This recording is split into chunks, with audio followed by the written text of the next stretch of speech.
has preguntado alguna vez en qué piensan los criminales a la hora de hacer el mal? ¿Qué piensan para convencerse de que su acción es justificable? Estas preguntas se pueden responder conociendo el término de desconexión moral. Los humanos nos autorregulamos por el comportamiento moral, el cual nos ayuda a hacer el bien o a hacer el mal de acuerdo al entorno social en el que nos encontramos. Entendido esto, pongamos de ejemplo a una persona que hace algo malo en su contexto social. Según Bandura, lo que hace esta persona es justificar su acción pensando en que su comportamiento es menos perjudicial de lo que realmente es, y para ello utiliza mecanismos de desconexión moral.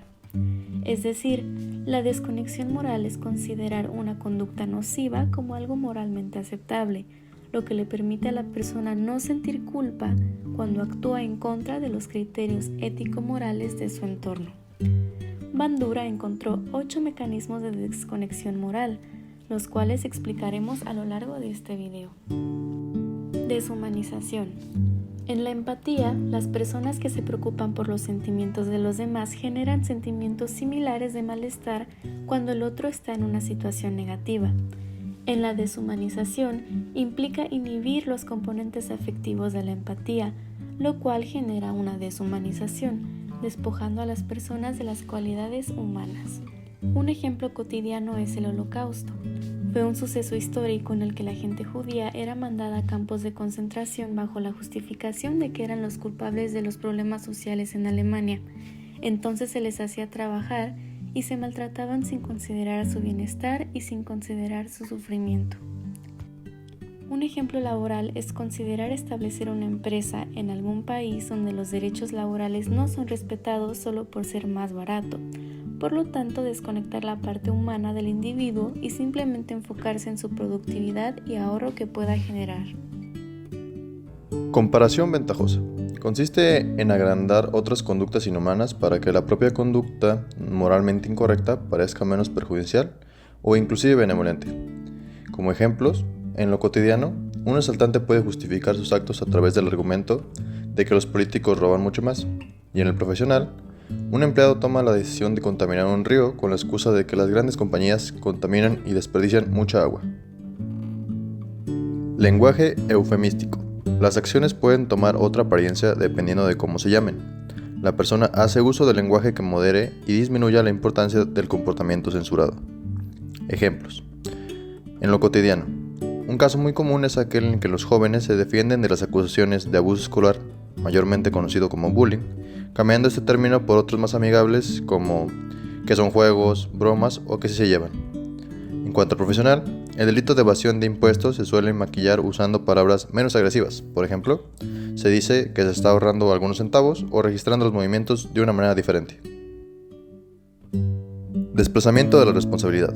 Ocultar o minimizar la conducta realizada a través de la atribución de la responsabilidad a otras personas o una autoridad legítima, en lugar de asumir la responsabilidad de las acciones.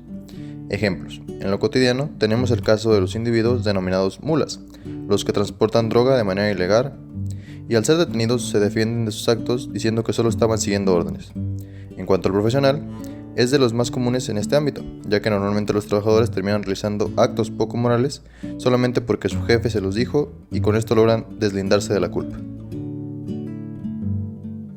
Continuando con los mecanismos y resortes de desconexión moral, tenemos la justificación moral, que es cuando la persona busca validar para sí misma la moralidad de una acción inmoral o incorrecta. Un ejemplo cotidiano es cuando se hace algún mal a otra persona que ha hecho algún otro mal, como robar, agredir, etc., y se justifica diciendo que se lo merecía. Todavía un ejemplo más en concreto es cuando golpeas a alguien porque esa persona había golpeado previamente a otra.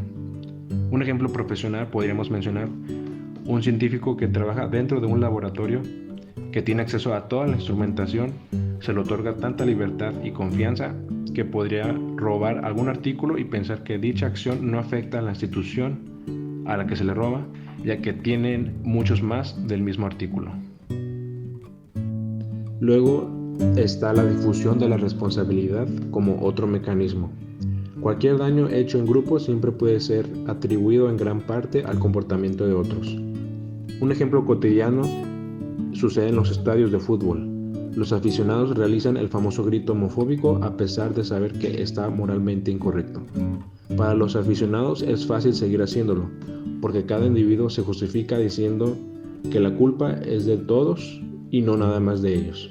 Un ejemplo profesional puede ser cuando se realiza algún proyecto en equipo y a lo largo de dicho proyecto haces en la parte que te toca un desempeño mediocre por mera pereza y lo justificas pensando que si sale mal el proyecto, la culpa se dividirá entre todos cuando sabes que probablemente la mayor parte fue tu culpa. Luego tenemos la distorsión de las consecuencias como otro mecanismo, que es cuando los daños ocasionados por una conducta se ignoran o minimizan, evitando que se active la autocensura moral. Un ejemplo cotidiano: cuando alguien está a punto de robar algún artículo en una tienda, puede autoengañarse o convencerse y pensar que no tendrá consecuencias porque no lo atraparán en el acto. Sin embargo, siempre hay una posibilidad de que no sea así y termine pagando las consecuencias.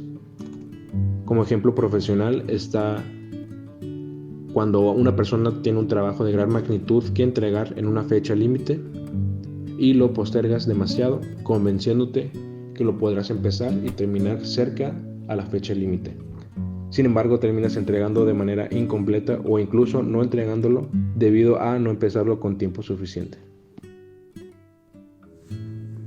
Para combatir el mecanismo de deshumanización, se propone realizar un ejercicio autodiagnóstico de empatía, como sería preguntarse a sí mismo la regla de oro: no hagas a otros lo que no te gustaría que te hicieran. De igual manera, creemos que pudiera ser efectivo tener presentes las consecuencias de dichos actos en eventos históricos, como ha sido la deshumanización de los judíos por parte de los nazis, y comparar lo que nos incomoda de ello con nuestros actos para no volver a repetirlo.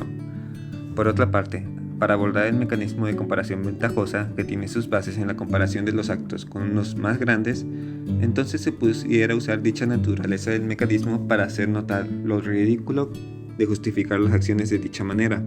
Demostrar ejemplos absurdos donde esa misma lógica haya sido usada pudiera ser útil. Para el lenguaje eufemístico pudiera ser útil un ejercicio que consista en expresar las cosas de la manera más formal y realista que se pueda a una persona externa. De esta forma, se evita usar el lenguaje coloquial con significados que tergiversan la realidad de las cosas. Para abordar el mecanismo de desplazamiento de responsabilidad y difusión de la responsabilidad, se pudiera recomendar un sistema de valores conocido como Stream Ownership. Consiste en hacerse responsable de cualquier fracaso, asumiendo que el más mínimo acto de involucrarse ya te hace responsable. Para el mecanismo de justificación moral, se pudiera plantear un ejercicio de reflexión basado en la filosofía de Kant, pensando en si el acto puede convertirse en una máxima moral, es decir, pensar en que si actuar de dicha manera es correcto y generalizar a todas las personas. Finalmente, para abordar el mecanismo de distorsión de las consecuencias, pudiera ser útil guardar registro de todas las veces que, por minimizar o ignorar alguna causa, se tienen consecuencias que nos afectan, es decir, guardar registro de cualquier acción que justifique con echando a perder se aprende. Eventualmente se tendrá una mejor percepción de las consecuencias de nuestros actos si tenemos presente un registro histórico de nuestros actos pasados.